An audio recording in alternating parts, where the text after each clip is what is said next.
Kalau saya tetap apa tadi ya, kedaulatan itu harus, ya kan. Kemudian perkembangan zaman dengan cryptocurrency, di mana emas itu sudah semakin yakin bahwa dia sangat stabil dalam setiap kurun zaman, gitu kan. Ini mungkin akan dipadankan dengan kripto nanti. Atau misalnya nanti mata uangnya BRIC akan dipadankan dengan emas. Nanti kripto, ini kan rezim transparan ini, rezim digital yang lebih transparan. Bisa jadi dia padankan dengan emas. Kita nggak tahu. Makanya pembicaraan yang harus dibangun oleh Presiden Prabowo adalah pembicaraan tentang menjadikan emas sebagai alat kedaulatan negara, sebagai sumber kedaulatan negara, dan memperjuangkan emas sebagai jangkar dari sistem moneter kita ke depan. Tapi momentumnya udah pas nih. Nah, sekarang bersangat Ya, karena saya kira secara umum orang-orang ketika ditanya tentang uang, itu kan apakah untuk transaksi, untuk berjaga-jaga, menyimpan kekayaan.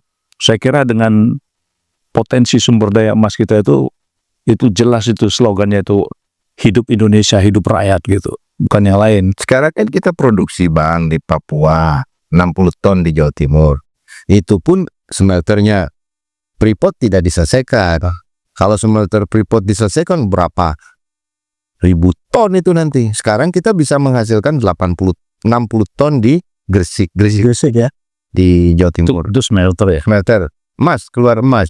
Di Sumbawa keluar emas 20 ton. Potensinya Sumbawa itu hampir 1 miliar ton. Nah, 20 ton dihasilkan di Sumbawa. Jadi kita sudah menghasilkan 80 ton. Sekarang cadangan emas yang tersimpan di BI konon katanya ada 80 ton, Mas. Apa kabar? Jadi kalau 80 ton, tapi sekarang kita bisa menghasilkan 1 tahun 80 ton, bagaimana ceritanya itu nanti? Kalau dia digeser menjadi satu alat moneter, bukan sekedar seperti sekarang, menghasilkan 80 ton, diekspor oleh Aman Mineral, diekspor oleh Freeport keluar, dapat pajak pemerintahan. Tuh apa punya emas kalau gitu? sekedar dapat pajaknya aja ya. Kalau sekedar mendapatkan pajak atau royalti, kan kita nggak dapat bagi hasil, Mas. Sekedar mendapatkan pajak royalti, udah stop aja semua tambang-tambang itu. Nggak ada gunanya bagi negara. Nggak ada, hanya ngerusak lingkungan aja. Iya kan? Untuk apa emas kan nggak bisa dimakan, tapi emas bisa jadi sebagai alat. Ini kalau jadi itu masalah denominasi itu selesai. Yang selama ini kan nggak selesai didiskusikan. Tapi begitu dia pakai standar emas, kemudian pakai cryptocurrency emas juga, wow. Ya guncang dunia sih, memang cuma ya. Anda menyaksikan Just Talk, Justice Talk Show. Bincang-bincang keadilan, politik, hukum, ekonomi, dan budaya bersama Hadi Priyono dari Jurnal Politik TV yang diberdayakan oleh visibangsa.com. Media merdeka mencerahkan bangsa. Pemirsa, ada perkembangan menarik. Kalau tak ada aral melintang, akan diluncurkan Badan Pengelola Investasi Danantara, lalu menyusul Bullion Bank, Bank Emas, yang ini cukup menarik. Kita akan coba mendiskusikan soal bakal diluncurkannya Bank Emas ini. Karena ini cukup menarik, kita akan coba telaah bersama ekonom Salamuddin Daeng dan pengamat kebijakan politik lingkungan Dr. MS Kaban. Bang Kaban, sudah hampir dipastikan Bank Emas akan segera diluncurkan pemerintah. Jadi ada 2 barang baru ini yang bakal diluncurkan oleh pemerintah ini.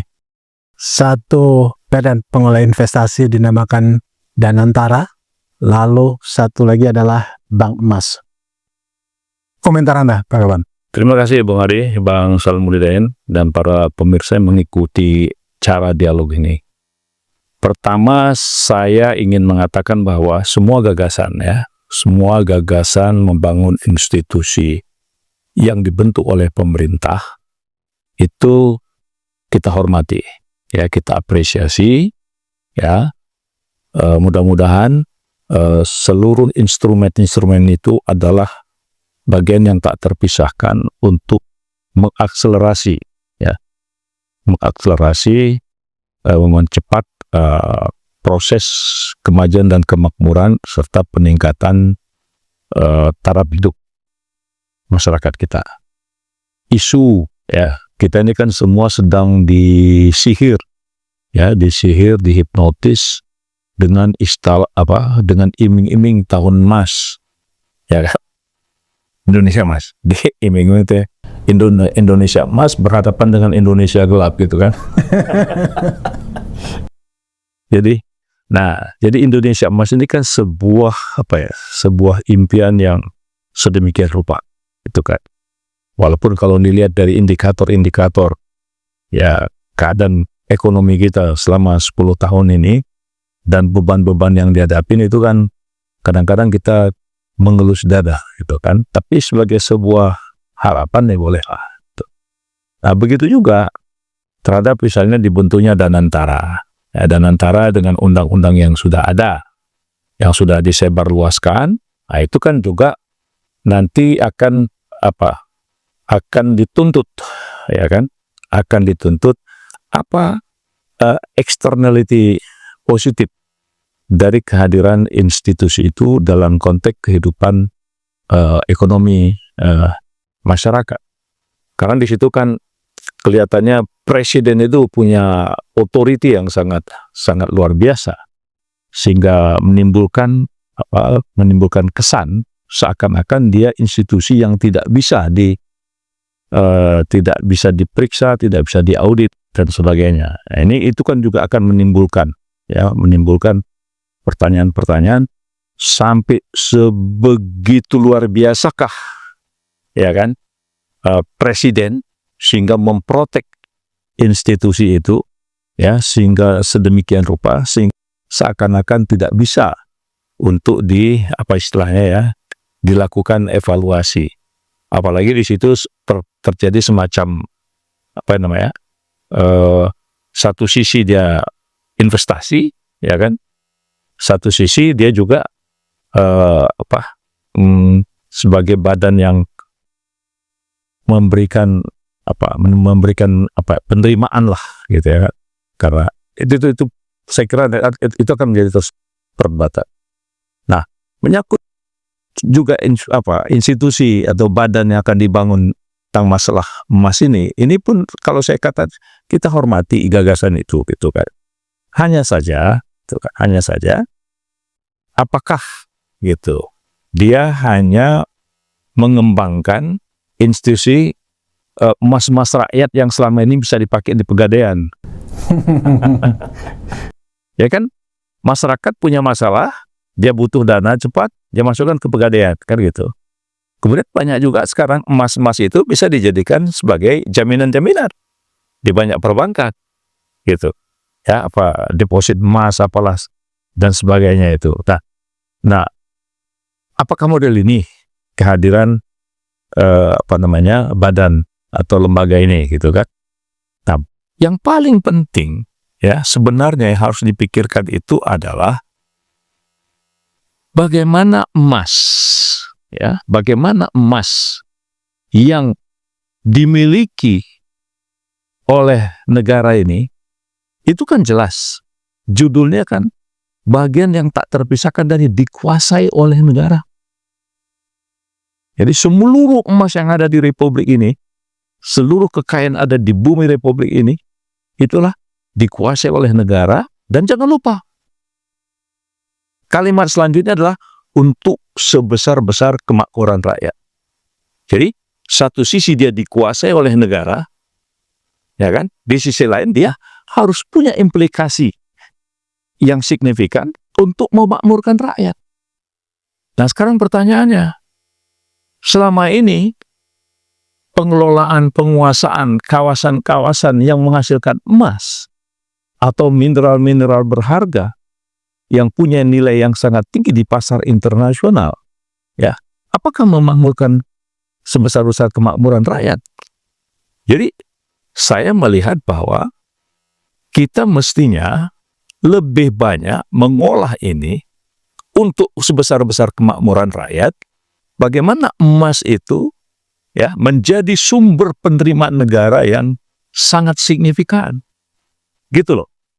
Jadi sehingga kalaupun ada badan, nah badan inilah yang dia bisa menerjemahkan, dikuasai oleh negara ya untuk sebesar-besar kemakmuran rakyat. Jadi kalau saya lihat dari isi undang-undang kita, inilah yang harusnya diolah. Nah, tidak hanya sekedar ya kalau misalnya hanya menginovasi ya institusi seperti Pegadaian ya, karena kita tahu kan dalam sejarah ilmu moneter kan ada sejarah bagaimana peran emas, ya kan ada. Peran emas itu cukup panjang dalam sejarah. Ada kelemahannya, ada keunggulannya. Tapi banyak negara-negara di dunia ini masih menyangkutkan mata uangnya terhadap emas. Banyak kok negara-negara, malah negara-negara yang yang membebankan atau menjaminkan mata uangnya terhadap emas itu lebih kuat dari dolar. Ya, mereka tidak terpengaruh. Ya, apalagi sekarang harga emas itu cenderung naik terus. Nah, pertama karena kelangkaan, karena memang dia punya nilai yang sangat luar biasa. Nah, Indonesia sebagai negara yang memiliki kawasan tambang, ya, kenapa itu tidak dijadikan sebagai salah satu sumber untuk memperkuat penerimaan negara untuk sebesar-besar kemakmuran rakyat. Nah, walaupun di sini nanti perlu ada terobosan-terobosan dalam Undang-Undang Bank Indonesia tentang penjaminan dan juga menyangkut bagaimana dia menjadi sumber penerimaan negara, sehingga negara tidak perlu cemas ya untuk menggerakkan roda pembangunan sesuai dengan peran pemerintah, gitu loh. Baik, apa catatan Anda seputar rencana pemerintah meluncurkan bank emas ini? Ya, kita berharap ini bukan konvensional ya, bukan permainan jasa keuangan atau instrumen tabungan biasa yang bisa dilaksanakan oleh bank-bank seperti Pegadaian atau macam-macam ya. Tapi ini harus lebih jauh, merupakan terjemahan atas situasi geopolitik.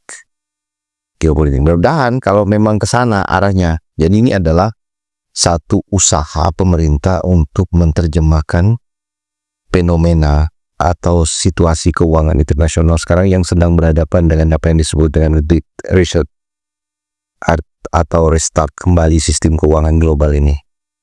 Jadi di reset kembali di sistem keuangan global ini sekarang karena ada beberapa fenomena, misalnya seperti sekarang kita lihat ya, sejak diluncurkannya CBDC, Central Bank Digital Currency.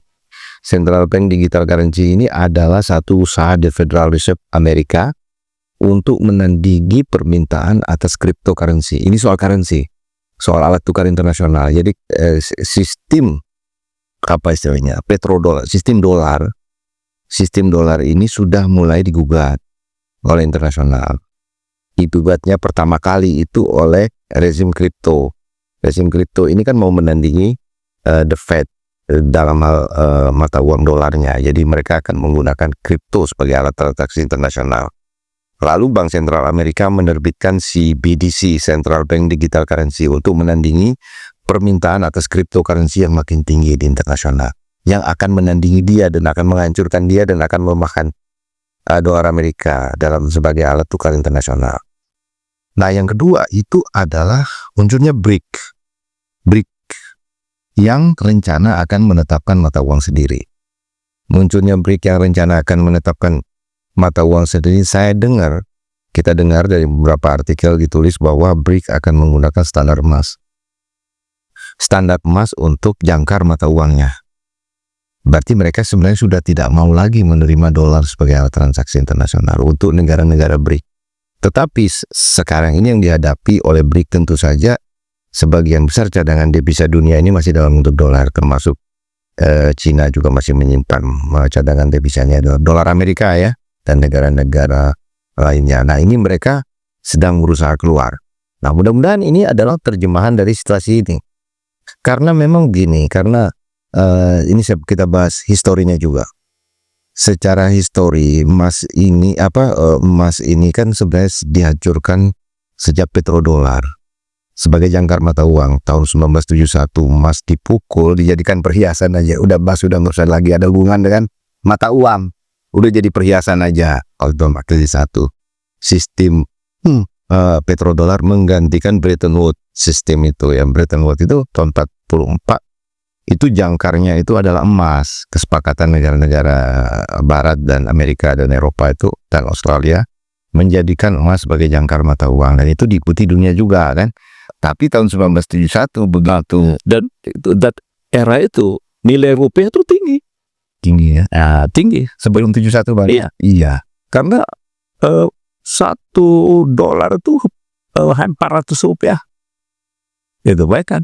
Jadi artinya Indonesia itu punya sejarah yang perlu dilihat lagi. Bagaimana ketika dia dijaminkan oleh emas, mata uangnya kuat, Stabil ya. stabil pada waktu itu.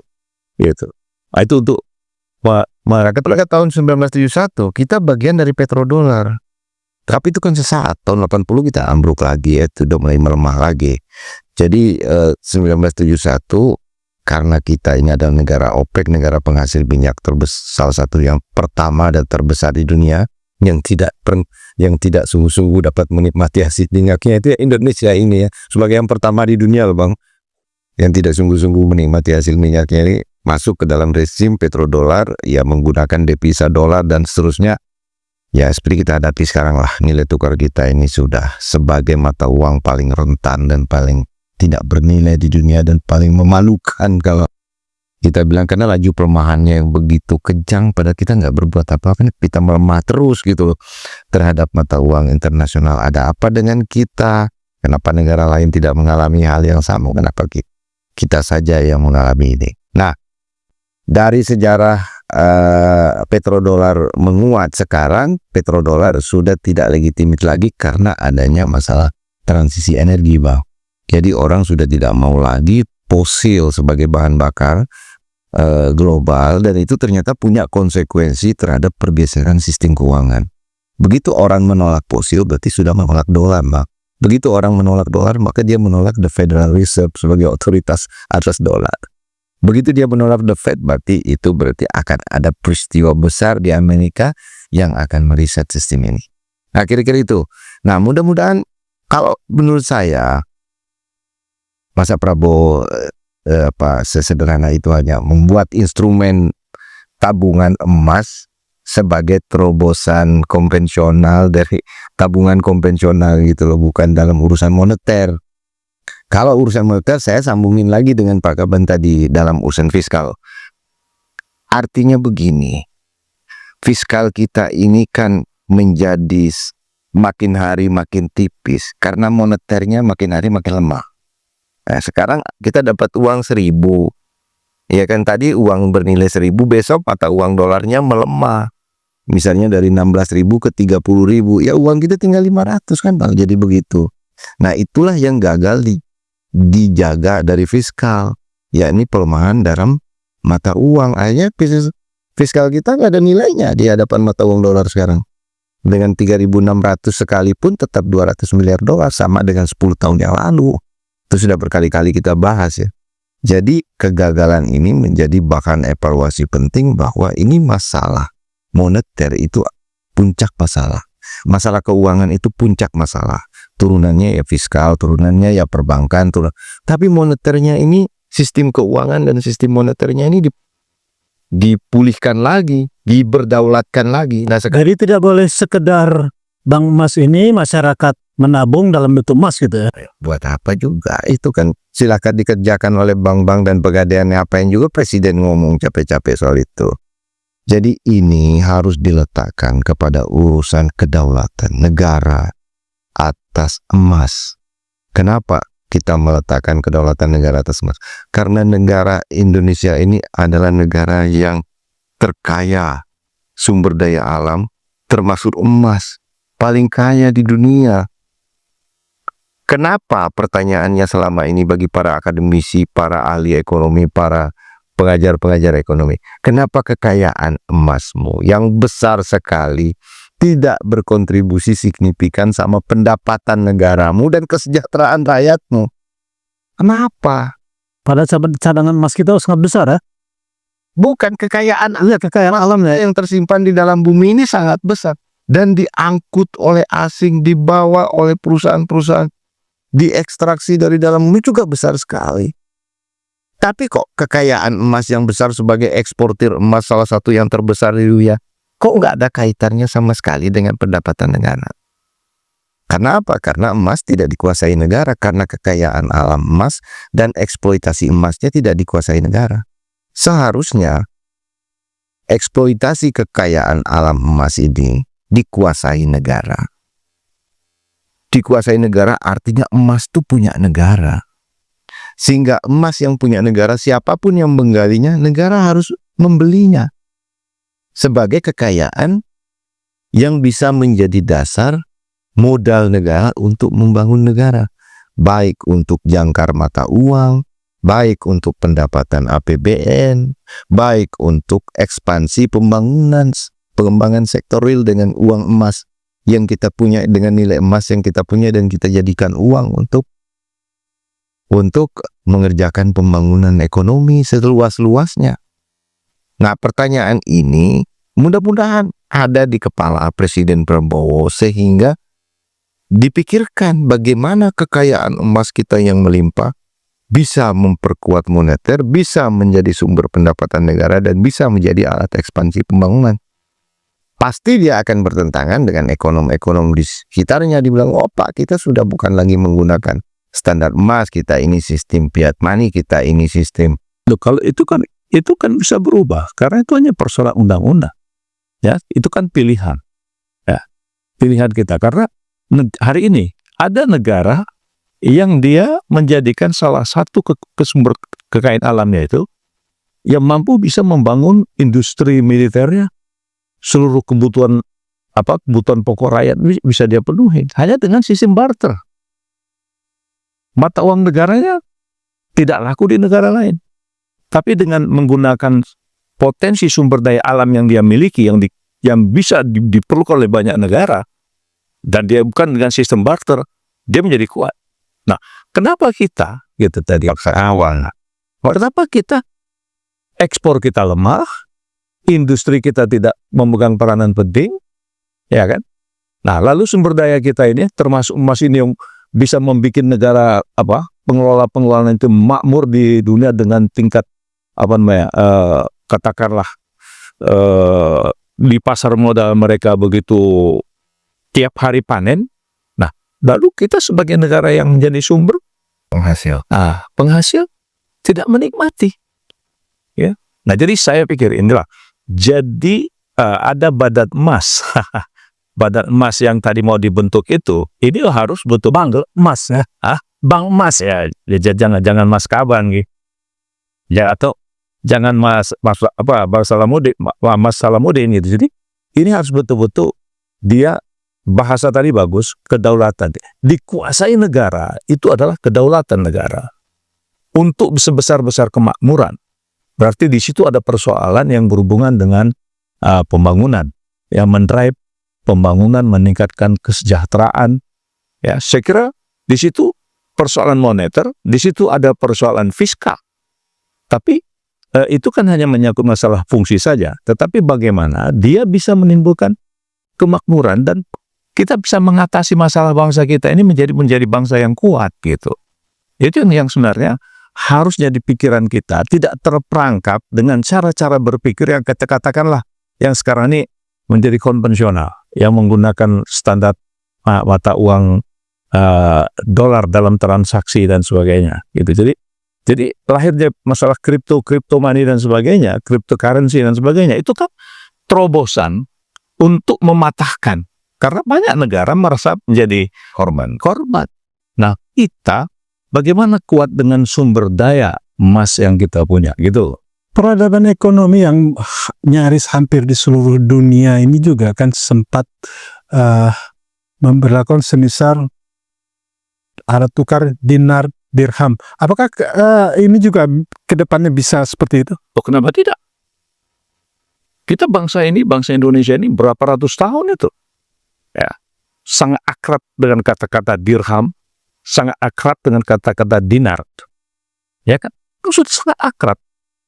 Nah, tinggal sekarang bagaimana dia dimodernisir dengan perkembangan zaman yang ada, dengan kemajuan teknologi informasi yang ada sekarang, dan bagaimana setiap 1 rupiah yang kita dapat cetak itu, dia bisa dijamin oleh sekian miligram emas. Oh, saya kira itu Kan kuat. luar biasa. Nah, tentu kan Mas, kalau kita monitor itu kan bagaimana menjaga keseimbangan antara yang masuk, yang dibuat, dengan yang ditarik, kan gitu. Nah, kita sekarang menjadi sangat sulit bertransaksi. Kenapa? Karena ketika kita mau ekspor, jumlah rupiah kita harus lebih banyak untuk mendapatkan $1. Itu kan jadi berat. Bagaimana, kapan kita mau menjadi negara yang bisa bersaing dengan situasi yang tadi itu sedikit aja gejolak, nilai rupiah turun, gitu. Kekayaan tuh. Kayak turun. Nah, sementara emas terus-menerus naik. Nah, sementara potensi ini kita sia-siakan.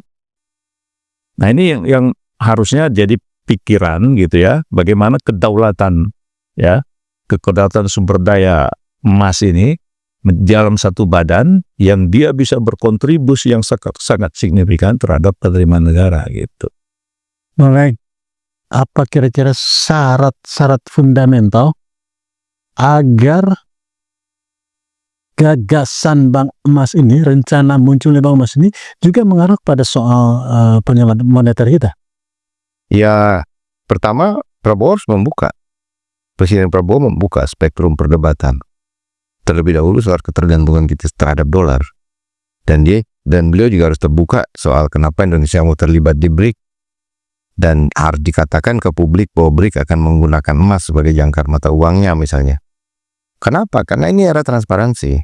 Setiap dolar yang dicetak dimanapun di seluruh dunia sekarang itu udah tahuan di seluruh publik internasional.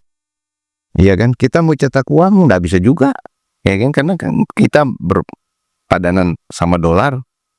Iya kan? Jadi ini era transparansi, ke depan itu semua akan terbuka.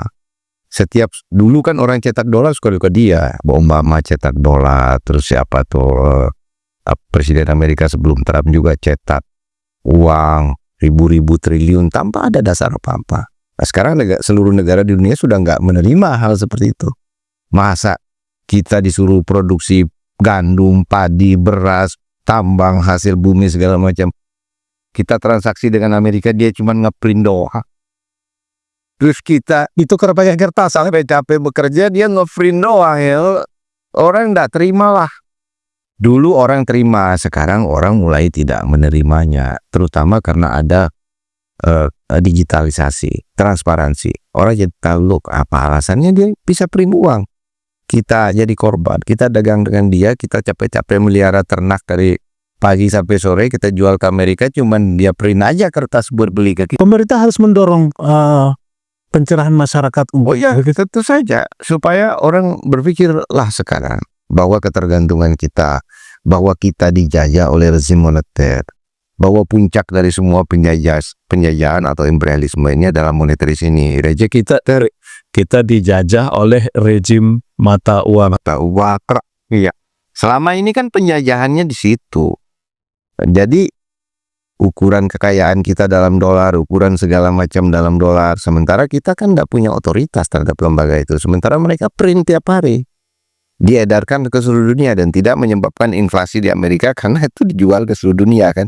Diperdagangkan ke seluruh dunia, dolar mata uang itu diperdagangkan, kita beli, kita bungakan lagi ke sini, dia bungakan ke kita bungakan ke. Tantangan global yang bakal dihadapi kira-kira seperti apa? Ya, sekarang situasi geopolitiknya udah berubah. Begitu ada BRIC ya.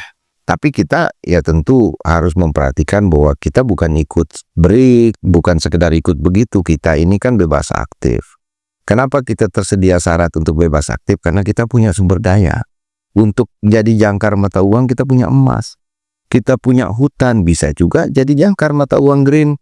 Kita punya kekayaan alam yang lain, bisa juga jadi jangkar mata uang. Terserah. Dulu tembakau pernah menjadi jangkar mata uang, standar mata uang di era-era merkantilis. Pernah Indonesia punya. Minyak menjadi jangkar mata uang. Petrodolar yang sekarang berkuasa. Kita yang pertama punya minyak di Minas di Sumatera Tengah. Anda ingin menyebut bahwa Sekarang kita masih punya banyak emas. Iya kan? Dari tembakau ke emas. Emas Indonesia paling banyak punyanya. Swarna Dwipa.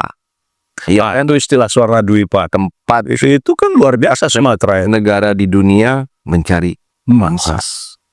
Iya kan? Ya kalau pedagang saudagar-saudagar zaman dulu bilang kalau Anda ke Swarna Dwipa 1 tahun saja maka Anda tidak akan miskin sampai 7 turunan. Saking kayanya Swarna Dwipa ini kan. Ya, Swarna Dwipa itu Sumatera. Menyatu dengan Jawa dulu kan. Jadi ibaratnya bahwa kita punya segalanya untuk satu proses, untuk satu peristiwa geopolitik sebesar ini ya, Great Reset ini, dan kita memiliki satu aset yang luar biasa besarnya yang bisa jadi jangkar mata uang, namanya kekayaan emas kita. Jadi ini jangan diterjemahkan sebagai tabungan di instrumen jasa keuangan di perbankan. Ya ngapain presiden ngomong kayak begitu? Maksudnya ngapain juga perlu presiden hanya untuk membicarakan ini sebagai tabungan di... Setelah direktur pegadaiannya udah cukup ya. Oh, ini apa nggak ada di sini. Tapi presiden kita harapkan membangun konsepsi yang lebih fundamental terkait dengan suatu usaha membebaskan negara dan bangsa dari penjajahan rezim moneter internasional, rezim global yang menjajah kita melalui sistem moneter kita sekarang ini, yang membuat kita tergantung, membuat kita tidak independen ya, membuat kita miskin. Negara yang begitu kaya, tapi nilai mata uangnya adalah nilai mata uang yang terburuk di dunia. Ya kalah sama Malaysia. Gimana itu ceritanya kan? Jadi Singapura. hampir semua yang kita lihat di depan mata kita ini, bahwa kekayaan alam, emas, tembaga, perak, perunggu, sawit, apa segala, kok sepertinya nggak ada hubungannya dengan kehidupan ekonomi dan sosial politik kita. Masa pemerintah nggak menderita mendengar hal seperti itu? Masa batinnya nggak menderita apa enggak? Nggak mungkin ya. Kita harus lepas dari semua ini, menentukan masa depan kita sendiri. Dan Presiden Prabowo yang kita tahu punya banyak sekali gagasan patriotik ya, nasionalis patriotik, bisa menerobos ini. Asal benar-benar cara berpikirnya itu benar-benar fundamental, bukan sekedar gimmick atau membawa semua ini kepada persoalan yang lebih substansi pada masalah kedaulatan, masalah sejarah perjalanan kita berbangsa bernegara menuju usaha untuk menyusun kedaulatan kembali. Anda mencium ada gelagat ini sekedar gimmick aja nggak? Karena ini konsepnya kan belum keluar. Tapi mau diapain ini kalau bank emasnya kayak bagaimana? Kalau kita bilang emas sebagai cadangan devisa, pasti heboh lah. Kalau kita hanya bicara bank emas, nanti pikirnya orang ini hanya instrumen tabungan di Bank Mandiri. Repot. Ya, Presiden. jadi memang harus, kalau saya tetap kedaulatan itu harus, ya kan.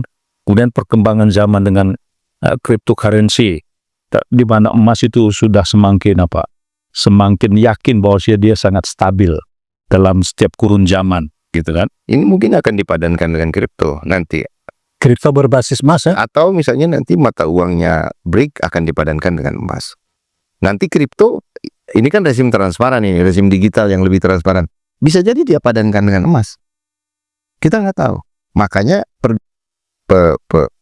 pembicaraan yang harus dibangun oleh Presiden Prabowo adalah pembicaraan tentang menjadikan emas sebagai alat kedaulatan negara, sebagai sumber kedaulatan negara, dan memperjuangkan emas sebagai jangkar dari sistem moneter kita ke depan. Tapi momentumnya udah pas nih ya? Nah, sekarang sangat ya, karena lihat saya kira secara umum orang-orang ketika ditanya tentang uang itu kan apakah untuk transaksi, untuk berjaga-jaga, menyimpan kekayaan.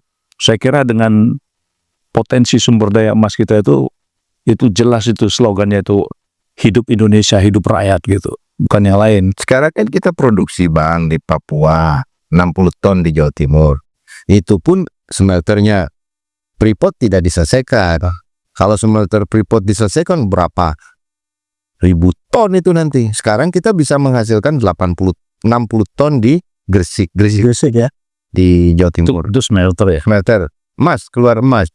Di Sumbawa keluar emas 20 ton. Potensinya Sumbawa itu hampir 1 miliar ton. Nah, 20 ton dihasilkan di Sumbawa. Jadi kita sudah menghasilkan 80 ton. Sekarang cadangan emas yang tersimpan di BI konon katanya ada 80 ton, Mas. Apa kabar? Jadi kalau 80 ton, tapi sekarang kita bisa menghasilkan 1 tahun 80 ton, bagaimana ceritanya itu nanti? Kalau dia digeser menjadi satu alat moneter, bukan sekedar seperti sekarang, menghasilkan 80 ton, diekspor oleh Aman Mineral, diekspor oleh Freeport keluar, dapat pajak pemerintahan. Tuh apa punya emas kalau gitu? Sekedar dapat pajaknya aja ya. Kalau sekedar mendapatkan pajak atau royalti, kan kita nggak dapat bagi hasil, Mas. Sekedar mendapatkan pajak royalti, udah stop aja semua tambang-tambang itu. Nggak ada gunanya bagi negara. Nggak ada. Hanya ngerusak-ngerusak lingkungan aja. Iya kan? Untuk apa emas kan nggak bisa dimakan. Tapi emas bisa jadi sebagai alat. Ini kalau jadi itu masalah denominasi itu selesai. Yang selama ini kan nggak selesai-selesai didiskusikan. Tapi begitu dia pakai standar emas, kemudian pakai cryptocurrency emas juga. Wow. Ya guncang dunia sih. Memang cuma ya siap-siapkan aja. Jadi Pak Prabowo jangan tanggung-tanggung ya.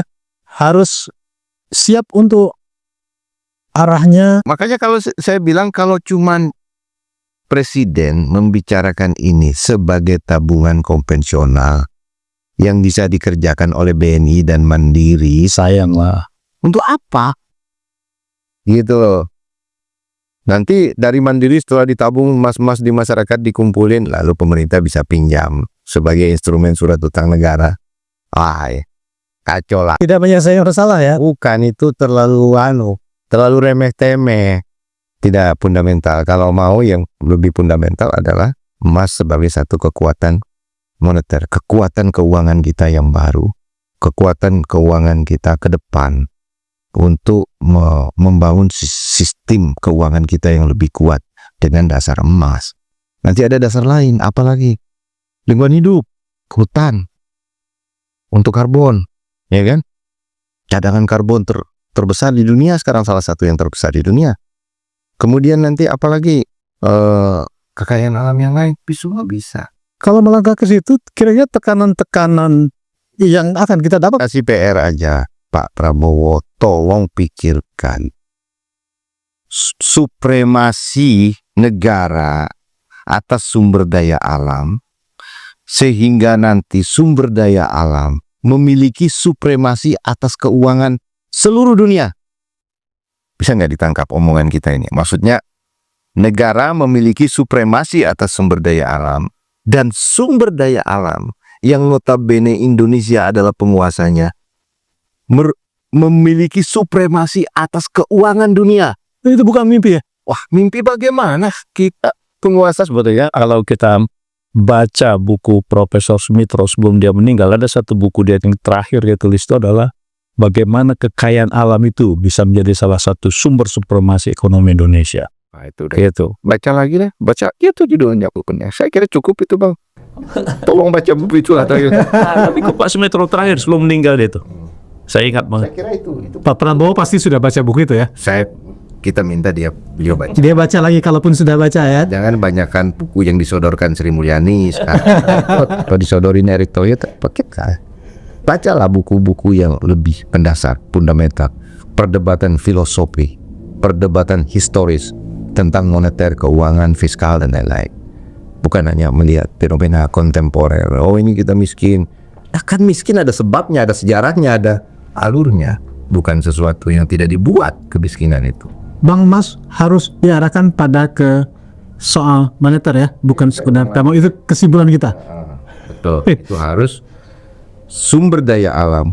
Negara memiliki supremasi atas sumber daya alam, dan sumber daya alam Indonesia yang besar ini merupakan memiliki supremasi atas keuangan dunia sekarang. Amerika pasti harus digantikan. Siapa menggantikan dia? Nggak bisa, break. Rusia cuma punya gas, Cina cuma punya pasar, Indonesia punya apa? Seluruh sumber daya alam yang diperlukan oleh manusia di dunia ada di sini. Jadi Mestinya kita memang confidence ya. Apa yang kita nggak punya? Arab punya minyak, kita punya minyak, ya kan? Tapi Arab juga punya potensi emas. Arab punya emas, tapi kita punya batu bara. Apa lagi? Arab punya gas, kita punya batu bara. Arab nggak punya sawit. Arab lagi. Nggak punya hutan, nggak punya meranti. Jadi kita memiliki segalanya yang diperlukan. Indonesia feed the world. Ini memberi makan dunia. Tapi harus memiliki supremasi atas keuangan. Kalau main jangan tanggung. Baik, Hidup Indonesia, hidup presiden gitu. Hidup rakyat. baik Pak Kaban, Bang Daeng, terima kasih. Oke. Mudah-mudahan Presiden mendengar apa yang kita diskusikan ini. Walaupun sambil bercanda, ini adalah diskusi yang mendasar. Saya Mudah-mudahan juga memenuhi harapan sesuai dengan diskusi kita, bukan sekedar bank emas tempat orang menabung mengumpulkan emas. Sekali lagi terima kasih Bang Kaban, Bang Daeng. Ya. Pemirsa, nantikan telah menarik lainnya seputar perkembangan politik, ekonomi, hukum, dan pendidikan di tanah air hanya di Jurnal Politik TV yang diberdayakan oleh visibangsa.com. Media merdeka mencerahkan bangsa.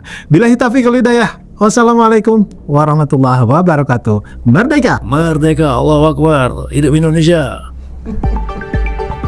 Anda menyaksikan Just Talk, Justice Talk Show. Bincang-bincang keadilan, politik, hukum, ekonomi, dan budaya bersama Hadi Priyono dari Jurnal Politik TV yang diberdayakan oleh visibangsa.com. Media merdeka mencerahkan bangsa.